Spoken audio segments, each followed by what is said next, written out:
In the latest Geopolitical Futures report, you write that this year, 2019, can be best described as a year on the edge.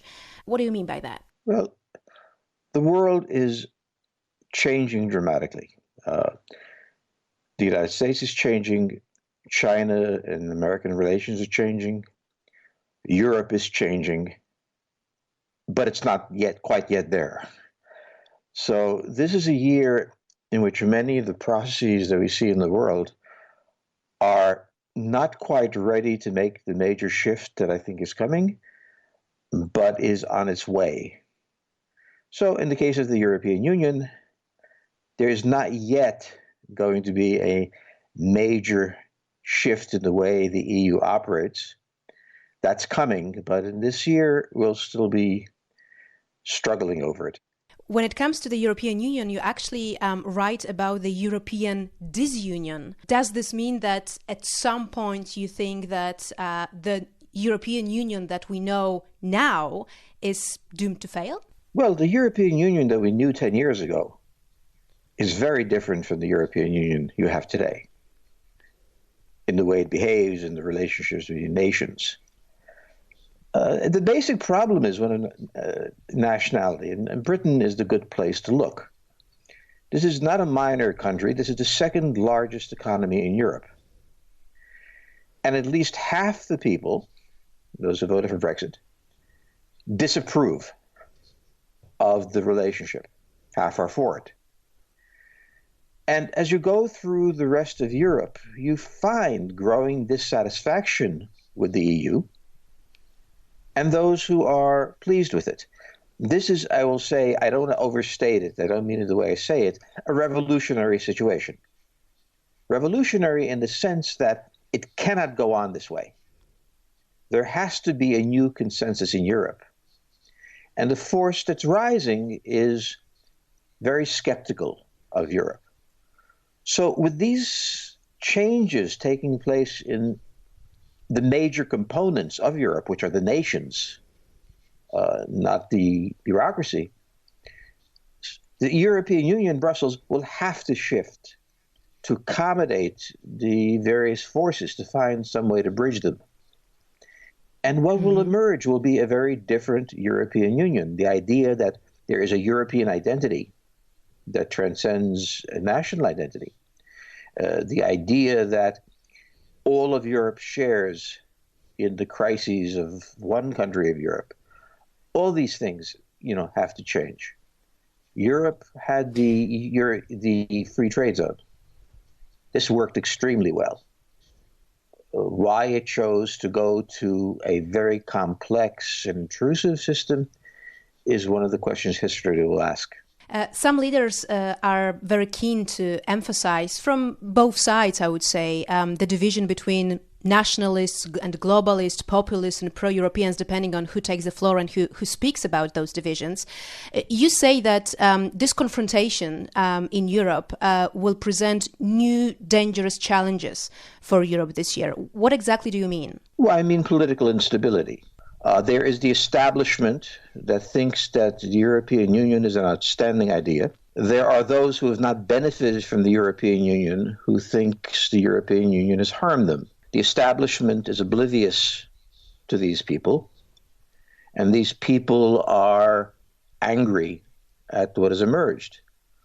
So, the problem is the establishment denies the pain that the EU has caused. Two sorts of pain. One is an economic pain to some countries, to not having their own currency and so on. These are pains. But also the identity issue. There is no European language. There is no European unifying culture. There is a Polish one. There is an Italian one. There is a Greek one. Okay?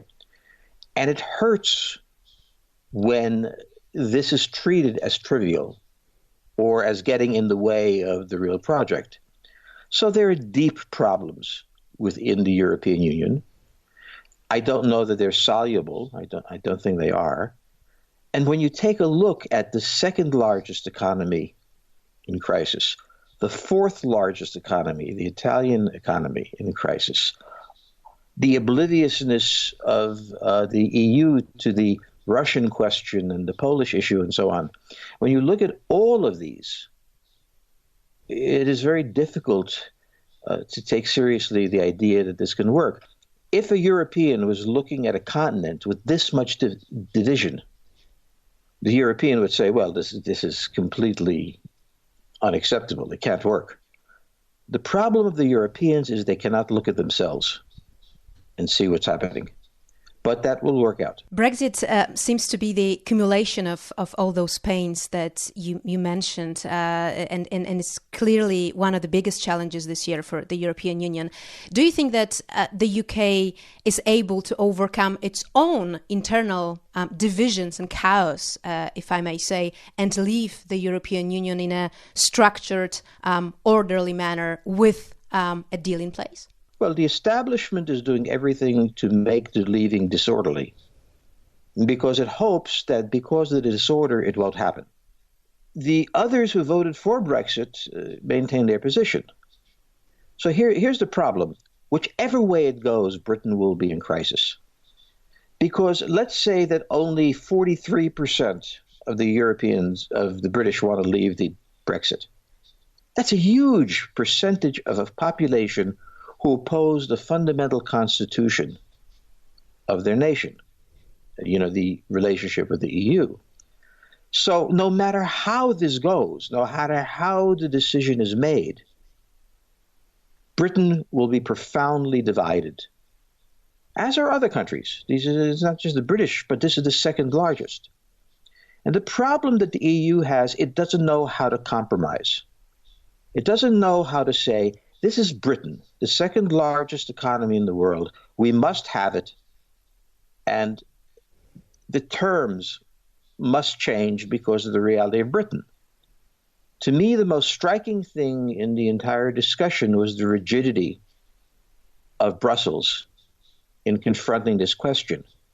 Rather than desperately trying to find a solution, it made rigid rules that could not take into account the reality. So when a political order is this rigid, be it the Bourbon or be it Brussels, they break because their very rigidity makes it impossible for them to make the concessions, the shifts that are necessary in order to have a coherent government. And this is the difference between Brussels and the government. Governments in Poland and Rome, whoever, know they must compromise, know they must find solutions, know they must shift. Brussels has rules, and they must be applied. And they don't realize how catastrophically dangerous this is for the European project. And how do you see the role of Poland in Europe right now? What kind of force can Poland be, will it be for the European project? A disruptive one or maybe a unifying one? The Europeans always talk, or a class of Europeans always talk, as a constructive role as one that makes the EU stronger, and a destructive one is one that makes it weaker. The reality is that the European Union must change. And those who are demanding change are really the most constructive elements. They are facing the reality. And Poland has been one of the countries has faced the reality. Okay? They are Polish. It is different to be Polish than German by history, by language, by religion, and everything else. And they want a European Union that acknowledges these differences. So the destructive part of Europe is that part which insists on clinging to the original vision. And the constructive part is that which says, look, we must find a new way. Poland is not opposing a Europe. Poland is simply saying that the price for being European cannot be abandoning Poland and its identity. So I would not put the question as who is constructive, who is destructive. The most destructive element in Europe, from my point of view, is Brussels and those who cannot see the need for change. Mr. Friedman, let's speak about the greater world stage right now.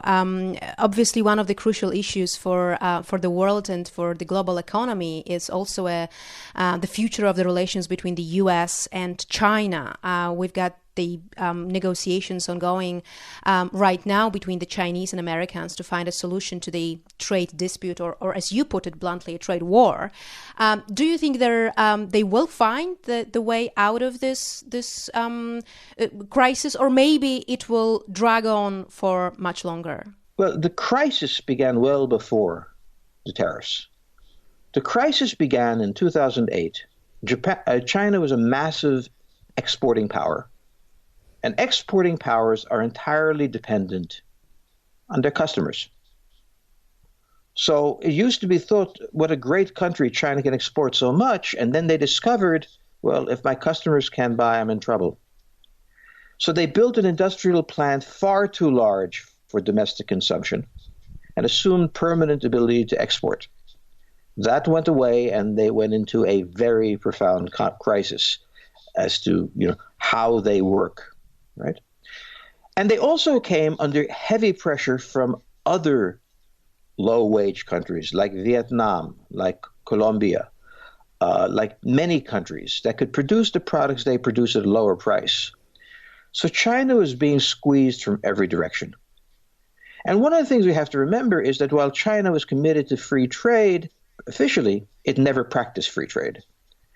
It would block American exports to China in various ways by telling government companies not to buy American or to manipulate the currency, or many different ways. So this had to come. And the Chinese problem is this. They export vast amounts. The United States exports only 12% of their GDP, half of that to Canada and Mexico. Less than 1% of the American GDP goes to China.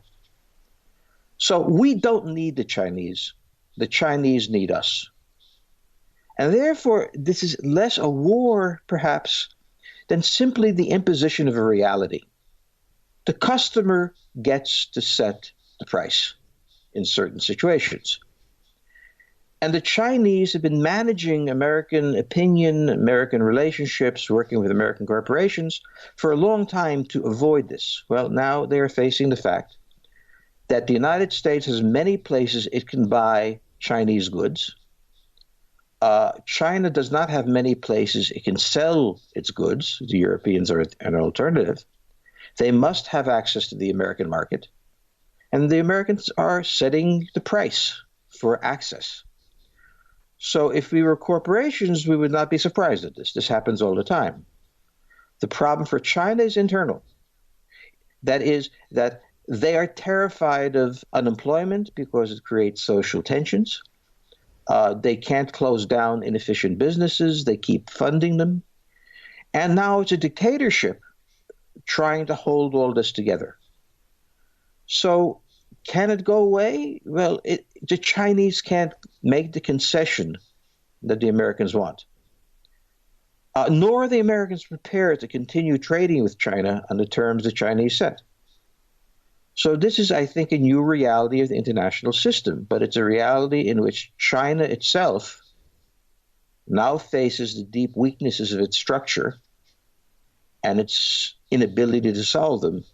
So the real question to ask is not what happens to the trade disagreement, what happens to China now? Just to follow up on that, because despite all those problems that you mentioned, China has obviously big ambitions and big plans to become an even more powerful state in the world.